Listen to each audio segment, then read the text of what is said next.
Good morning friends, the topper junction के official YouTube channel पे आपका स्वागत है। दोस्तों, टॉपर्स करंट अफेयर 4 मार्च 2022 बात करते हैं कुछ इंपॉर्टेंट एमसीक्यूज, टॉप हेडलाइंस और स्टैटिक जीके की। आज स्टैटिक जीके भी लेके आए दोस्तों। तो जो भी करंट में होता है वो स्टैटिक जीके पढ़ना ज़्यादा इंपॉर्टेंट है एग्ज़ाम के पॉइंट ऑफ व्यू से। ऐसा नहीं है कि अपन ने स्टैटिक जीके की पीडीएफ डाउनलोड कर ली है, फिर अपन ने देखा कि हाँ यार इतना स्टैटिक जीके पूरा रट लो।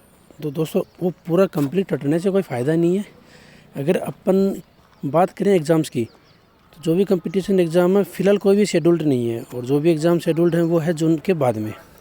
तो जून जुलाई के बाद में जो भी एग्ज़ाम होने वाली है उनमें करंट अफेयर वही आता है जो जनवरी से लेकर जून तक, या फिर उस समय जो भी हाईलाइटेड होता है या फिर जो भी लेटेस्ट होता है।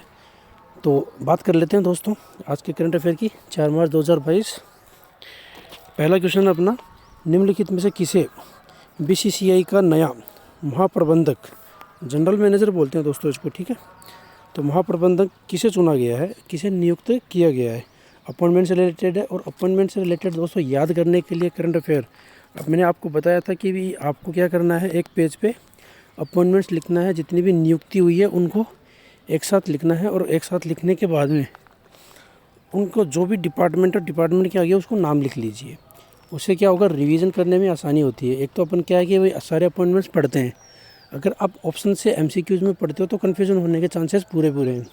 तो इसको याद रखने के लिए अपने को एक पेज में क्या करना है, पूरा अपॉइंटमेंट लिखने हैं, और जिस भी डिपार्टमेंट में जो भी नया हो रहा है उनका नाम मेंशन करके उसके आगे अगर जो भी फॉर्मर है कि भाई उनसे पहले ये थे, अगर ये अपन ऐसा करते हैं तो याद रखने में थोड़ी सी आसानी रहती है, ठीक है। तो इसका राइट आंसर होगा दोस्तों अभय कुरुविल्ला, ठीक है। नेक्स्ट की बात कर लेते हैं अपन, निम्नलिखित में से किस राज्य सरकार ने पूरे राज्यों को अशांत क्षेत्र घोषित किया है। अशांत का मतलब हो गया डिस्टर्ब्ड एरिया। तो कौन सा ऐसा स्टेट है जिसने इसको डिस्टर्ब्ड एरिया घोषित किया है। ऑप्शन अपने पास में अरुणाचल प्रदेश, असम, महाराष्ट्र, उत्तर प्रदेश और बिहार। राइट आंसर होगा दोस्तों ऐसा आसाम। तो आसाम को क्या कर दिया है, डिस्टर्ब एरिया घोषित किया गया है, ठीक है। हाल ही में खबरों में रहा बेरेट सी किन दो देशों के तटों के बीच में स्थित है। दोस्तों, ये रिलेटेड है यूक्रेन और रशिया वार के ऊपर। यूक्रेन रशिया वार जो भी अभी हो रहा है आप सभी को पता होगा। और दोस्तों, इसकी जो भी करंट अफेयर से रिलेटेड क्वेश्चन हैं वो सभी पढ़ें, जो भी टॉप हेडलाइंस बन रही है वहाँ से वो ज़रूर पढ़ें। न्यूज़ देखते रहें, अखबार पढ़ते रहें, न्यूज़पेपर पढ़ते रहें, और जो भी यहाँ से इम्पोर्टेंट लग रहा है उसको अलग से नोट कर लें, क्योंकि ये क्या होने वाला है, बहुत इंपॉर्टेंट होने वाला है आने वाले एग्जाम्स के पॉइंट ऑफ व्यू से। तो दोस्तों, ये अपने पास ऑप्शन है, रसिया सभी ऑप्शन में है, साथ में कंट्री आ रही है बेलारूस, पोलैंड, नॉर्वे और यूक्रेन, या none of this. None of this का मतलब है कि भाई इनमें से वो कोई भी कंट्री नहीं है जिनके साथ में ये बॉर्डर लगता हो। राइट आंसर होगा दोस्तों इसका रसिया एंड नॉर्वे। नेक्स्ट की बात कर लेते हैं, निम्नलिखित में से किसे यश राज फिल्म्स के सीईओ, चीफ एग्जीक्यूटिव ऑफिसर, मुख्य कार्यकारी अधिकारी के रूप में चुना गया है। तो अभी लेटेस्ट अपॉइंटमेंट है, याद रखिएगा। सीईओ किसको बनाया गया यश राज फिल्म्स का। ऑप्शन अपने पास में शेखर कपूर, अक्षय विधानी, आदित्य चोपड़ा, अनुपम खेर, या none of these. Right answer होगा इसका अक्षय विधानी। नेक्स्ट की बात कर लेते हैं अपन, निम्नलिखित में से किसे एलआईसी म्यूचुअल फंड के नए एमडी एंड सीईओ के रूप में किसे अपॉइंट किया गया है, ठीक है दोस्तों। तो फिर से क्या है, एक नया अपॉइंटमेंट है, तो अपॉइंटमेंट की न्यूज़ क्या होती है, इम्पोर्टेंट रहती है, क्योंकि और ये क्या है बॉलीवुड मूवी, सॉरी दोस्तों ये तो दूसरा है, एलआईसी म्यूचुअल फंड है। तो म्यूचुअल फंड से रिलेटेड है, और म्यूचुअल फंड जितने भी हैं जैसे एलआईसी है, एसबीआई है, आईसीआई है, जो भी है उन सभी के क्या होना है, एमडी और सीईओ अपने को याद होने चाहिए। और दूसरी बात, याद रहने के लिए क्या होना चाहिए अपने को, लेटेस्ट जो करंट है वो ज़्यादा इंपॉर्टेंट होता है। और करंट में क्या हो रहा है अभी, किसने चुना है अपना, एलआईसी म्यूचुअल फंड ने अपना नया एमडी एंड सीईओ नियुक्त किया है। और ऑप्शन अपने पास में निमेश शाह, चंद्रेश कुमार निगम, नवनीत मुनोट, विनय एम टोसे, टीएस रामा कृष्णा। तो राइट आंसर होगा दोस्तों इसका टीएस रामा कृष्णा। और दोस्तों, इसके साथ में जो भी ऑप्शन है अपने वो सभी क्या हैं, किसी न किसी म्यूचुअल फंड के सीईओ एंड एमडी हैं, ठीक है। नेक्स्ट की बात कर लेते हैं अपन यूक्रेन। देखो दोस्तों, दो क्वेश्चन आ गए आज यूक्रेन और रशिया वार से रिलेटेड। जब ये दोनों कंट्री हाईलाइटेड है तो इनसे रिलेटेड सारे क्वेश्चन आपको याद होने चाहिए। यूक्रेन कितने यूरोपियन संघ के सदस्य देशों के साथ सीमा साझा करता है? How many European union member states Ukraine share their border? तो कितने के साथ करता है? ऑप्शन है तुम्हारे पास में 1 2 3 4 5 और राइट आंसर होगा इसका 4, मतलब 4 यूरोपियन कंट्री के साथ में अपना बॉर्डर शेयर करता है। एप स्केल अकादमी कार्य के तहत 100 भारतीय स्टार्टअप को प्रशिक्षित करने के लिए कौन सी कंपनी, ये MEITY दोस्तों मिनिस्ट्री ऑफ इलेक्ट्रॉनिक इंफॉर्मेशन, तो उससे रिलेटेड है। तो इसके बारे में भी थोड़ा सा हमें पता होना चाहिए। और इसने किसके साथ में क्या किया, एक टाई अप किया, एक पार्टनर किया है कि भाई इस कंपनी के साथ में इन्होंने क्या करेंगे, 100 भारतीय स्टार्टअप को क्या करेंगे, ट्रेन करेंगे, प्रशिक्षित करेंगे। किसके अंडर में? एप स्किल एकेडमिक प्रोग्राम के अंदर। तो ये प्रोग्राम आपको याद होना चाहिए कि एप स्किल एकेडमिक प्रोग्राम के अंडर में कितने भारतीय दोस्तों, ये आंकड़े याद होने चाहिए अपने को, 100 भारतीयों को। और किसके साथ में है दोस्तों? राइट आंसर होगा इसका गूगल। तो गूगल के साथ में ऐसा कुछ हो रहा है, ठीक है, तो याद रखिएगा। नेक्स्ट की बात कर लेते हैं, निम्नलिखित में से कौन अनारक्षित अनरिजर्व प्लेटफॉर्म टिकट के लिए IRCTC के साथ में IRCTC के साथ में क्या किया, भागीदारी की है? तो ये इंडियन रेलवे की साइट है दोस्तों, जहाँ से अपन टिकट्स वगैरह बुक कर सकते हैं। तो इसके साथ में किन्होंने टाई अप किया है, पार्टनर किया है कि भाई वहाँ से क्या कर सकते हो आप, अनरिजर्व टिकट भी बुक कर सकते हो।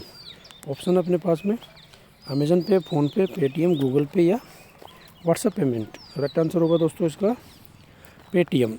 तो पेटीएम ने IRCTC के साथ में ये टाई अप पार्टनरशिप की है। नेक्स्ट की बात कर लेते हैं, भारतीय वायुसेना राजस्थान के किस जिले में वायु शक्ति अभ्यास का एक्सरसाइज कर रही है दोस्तों? Indian air force. और कहाँ पे कर रही है ये? राजस्थान के किस जिले में है? राइट आंसर होगा इसका जैसलमेर में। सर दोस्तों, पोखरण का नाम आपने सुना होगा। पोखरण पे क्या है, एक मूवी भी बनी हुई है, तो वो मूवी ज़रूर देखिएगा, बढ़िया मूवी है, इम्पोर्टेंट भी है। और वो है पोखरण में स्थित। तो पोखरण जैसलमेर। हो सकता है कि वही जगह का नाम पूछे तो जगह होगी उसमें पोखरण, और डिस्ट्रिक्ट पूछे तो जैसलमेर। नेक्स्ट की बात कर लेते हैं, WHO द्वारा 3 मार्च को विश्व स्तर पर विश्व श्रवण दिवस, 3 मार्च को, देखो दोस्तों इसमें इम्पोर्टेंट क्या है, डेज अपन देखते रहते हैं कि हाँ यार ये डेज है, तो ये डेज किसके द्वारा मनाया जाता है दोस्तों? आजकल क्या है, क्वेश्चन ऐसे भी पूछे जाते हैं। ऐसा नहीं है कि भाई अपन ने डायरेक्ट देखा कि हाँ यार ये डेज है और अपन ने उसको याद कर लिया, तो उसको याद करने से कुछ नहीं होगा। वो डे मनाया किसके द्वारा जाता है? एग्जाम्स में ये भी पूछा जाता है। तो ये किसके द्वारा मनाया जाता है? WHO के द्वारा मनाया जाता है। वर्ल्ड हायरिंग डे कितनी तारीख को मनाया जाता है? 3 मार्च को मनाया जाता है। और इसकी थीम क्या थी 2022 में? ऑप्शन है अपने पास में, राइट आंसर होगा दोस्तों two year for life, listen with care. Okay, next की बात कर लेते हैं, निम्नलिखित में से किस भारतीय निशानेबाज ने ISSF विश्व कप में 10 मीटर एयर पिस्टल में गोल्ड मेडल जीता दोस्तों? ये इंडिया के लिए एक क्या है, गुड न्यूज़ है कि भाई एक इंडियन ने क्या जीता है, ये गोल्ड मेडल जीता है। किसमें? ISSF वर्ल्ड कप 2022 में। कौन है वो? जीतू राय, सौरभ चौधरी, अभिनव बिंद्रा, गगन नारंग या विजय कुमार? राइट आंसर होगा दोस्तों इसका सौरभ चौधरी। तो सौरभ चौधरी जी ने ये काम किया है, ठीक है दोस्तों। IT मंत्री अश्विनी वैष्णव निम्नलिखित में से किस शहर में NIC टेक कॉन्क्लेव के 3रे संस्करण का उद्घाटन या इनॉग्रेशन करेंगे? ठीक है दोस्तों, तो 2-3 क्वेश्चन यहाँ से कवर हो रहे हैं अपने पास में। तो पहला तो ये कि IT मिनिस्टर कौन अपने?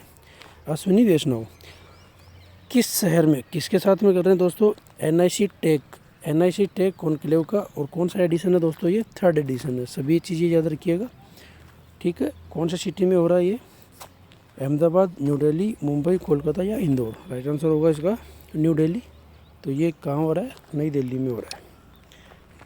ये थे अपने कुछ इंपॉर्टेंट MCQs। बात करते हैं टॉप हेडलाइंस की। तो टॉप हेडलाइंस में बात कर लेते हैं। पहला है अपना, नाइट फ्रैंक के द वेल्थ रिपोर्ट 2022। देखो दोस्तों, ये रिपोर्ट्स होती हैं, और जो भी रिपोर्ट्स होती हैं वो क्या होता है, इंपॉर्टेंट रहती है कि भाई कौन सी रिपोर्ट्स में क्या रैंकिंग है और क्या आंकड़े हैं वहाँ पे।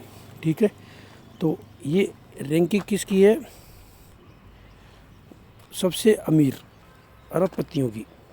विश्व स्तर पर क्या है, अरबपति कितने कौन है, और उसमें भारत का स्थान कौन सा है दोस्तों, तीसरा स्थान है। और ये रैंकिंग निकालता कौन है दोस्तों, नाइट फ्रैंक के द वेल्थ रिपोर्ट 2022 के अकॉर्डिंग है ये। ठीक है, तो इंडिया की रैंक कौन सी है इसमें, थर्ड, वो याद रखिएगा। और रिपोर्ट किसकी है ये, द वेल्थ रिपोर्ट 2022, इसकी रिपोर्ट है ये, और किसने निकाली है, नाइट फ्रैंक ने। नेक्स्ट की बात कर लेते हैं। नासा ने खतरनाक मौसम पर नज़र रखने के लिए अगली पीढ़ी का, दोस्तों इसको नाम को याद रख लीजिए, गोज़-T। ये एक सैटेलाइट है, उपग्रह है, इसको लॉन्च किया है, और किसने किया है, नासा ने। ऐसा भी पूछ लिया जाता है कौन सा स्पेस सेंटर ने इसको लॉन्च किया है, तो वो है नासा। और नेक्स्ट जनरेशन क्या है ये, GOES-T। ठीक है, ये इम्पोर्टेंट है, इसको याद रखिएगा। फ्यूचर जनरली ने पालतू कुत्तों के लिए स्वास्थ्य बीमा स्टार्ट किया। दोस्तों ये क्या है, एक जनरल इंश्योरेंस कंपनी है।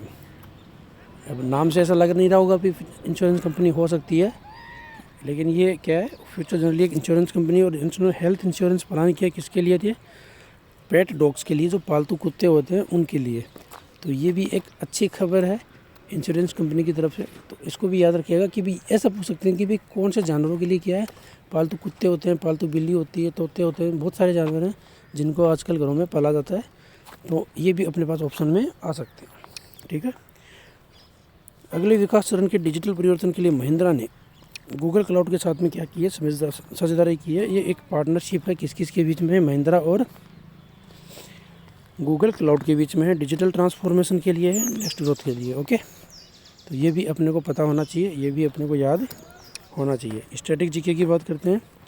स्टैटिक जीके में इंटरनेशनल क्रिकेट काउंसिल, ये ICC है दोस्तों। ICC क्यों अभी हाईलाइटेड क्यों है या फिर लेटेस्ट क्यों है, उसके बारे में बताता हूँ कि भाई ICC इसलिए है क्योंकि अभी आज से क्या हो रहा है, वर्ल्ड कप स्टार्ट हो रहा है वुमेंस का। और वो कहाँ पे हो रहा है दोस्तों, अपन ने उसकी बात की थी कल, वो हो रहा है न्यूजीलैंड में। ठीक है, तो पहला मैच है न्यूजीलैंड वर्सेज वेस्ट इंडीज़, इतना भी बता देते हैं। और इसमें न्यूजीलैंड ने टॉस जीतकर बॉलिंग ली है, इतना भी बता देते हैं। ये लेटेस्ट न्यूज़ है, मॉर्निंग की 6 बजे की, 6-6:30 बजे से मैच स्टार्ट होने वाले हैं। और दोस्तों इसके अंदर सबसे इम्पोर्टेंट मैच कौन सा है, इंडिया पाकिस्तान, जो हमेशा रहता है, सभी को इंतज़ार रहता है इंडिया पाकिस्तान का, और वो है संडे को। ठीक है दोस्तों, तो ये न्यूज़ थी, इसलिए क्या है, ये ICC अभी हाईलाइटेड है। और इसका हेडक्वार्टर कहाँ है दोस्तों, हेडक्वार्टर बहुत सी एग्जाम में पूछा गया है, दुबई। और दुबई कहाँ है, सिटी इन UAE। ठीक है, तो अक्सर ऐसा होता है कि भाई जेनेवा वगैरह, जेनेवा, मनीला, उनके अंदर हेडक्वार्टर्स होते हैं। तो ये हेडक्वार्टर है दुबई में, तो याद रखिएगा। और दूसरी बात, आज एक स्टार्ट होने वाला है टेस्ट मैच इंडिया और श्रीलंका का, जिसमें विराट कोहली अपना कौन सा खेल रहे हैं, 100 टेस्ट मैच खेल रहे हैं। उसको यादगार बनाने के लिए BCCI ने पूरी कोशिश की है। तो मैच होगा 9:30 बजे से स्टार्ट। और दूसरी बात दोस्तों, भारत के कौन से प्लेयर बनेंगे, ये 12th प्लेयर बनेंगे, 12वें प्लेयर, और विश्व के 71वें प्लेयर बनेंगे जो अपना 100वां टेस्ट मैच खेल रहे हैं। और एक और इम्पोर्टेंट बात दोस्तों, इसके अंदर एक इम्पोर्टेंट क्या बनेगा कि भाई चलो ठीक है, 71 प्लेयर ने क्या खेला है, 100वां टेस्ट खेल रहे हैं, कितने प्लेयर ने 100वें टेस्ट में सेंचुरी लगाई है, तो दोस्तों वो है 9th प्लेयर। ओनली 70 में से 9 प्लेयर ऐसे हैं जिन्होंने क्या किया, अपने 100वें टेस्ट मैच में शतक लगाया है, जिसमें एक भी भारतीय नहीं है। क्या विराट कोहली पहले भारतीय बनेंगे जो अपने 100वें टेस्ट में शतक लगाएंगे? इंतज़ार है दोस्तों, देखते हैं। और ये टेस्ट मैच कहाँ होने वाला है, मोहाली में। ठीक है दोस्तों, तो ये था आज का कुछ important current affair, top headlines and static GK. ठीक है दोस्तों, बात करते हैं कल फिर से नए करंट अफेयर, नए टॉप हेडलाइंस और स्टैटिक जीके के साथ में। तब तक के लिए थैंक यू, धन्यवाद।